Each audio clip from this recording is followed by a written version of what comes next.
যারা আমাকে প্রশ্ন করেন সালে ভাই আমার গাছে মুকুল আসছিল, আমি তো এখান থেকে এখন আর সায়ন নিতে পারতেছি না, মুকুলটা ঝরে গেছে গাছ থেকে, ভাই কি করব?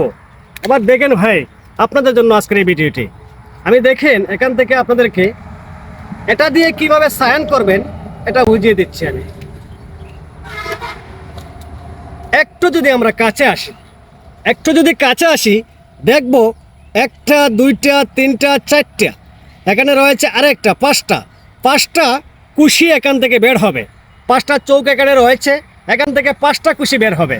এবার আমি এই সায়ানটাকে কিভাবে গ্রাফটিং করব। এই সায়ানটা যখনই ভাই আপনি গ্রাফটিং করবেন অবশ্যই পলিটেপটা উপরের অংশটাকে ঢেকে দিবেন, পলিটেপ দিয়ে এই অংশটাকে ঢেকে দিবেন, ঢিলে দেখবেন এখান থেকে তিন চারটা করে কুশি বের হবে। এখানে মুকুল আসছিল, মুকুলটা পড়ে গেছে, এখান থেকে আপনি গ্রাফটিং করতে পারবেন যদি এই চোখগুলো থাকে। আর এই চোখগুলো যদি না থাকে তাহলে এটাকে সাইন হিসাবে আপনি কখনো নিতে পারবেন না। আশা করি বুঝতে পারছেন প্রিয় ভাই, ভালো থাকবেন, আল্লাহ হাফেজ।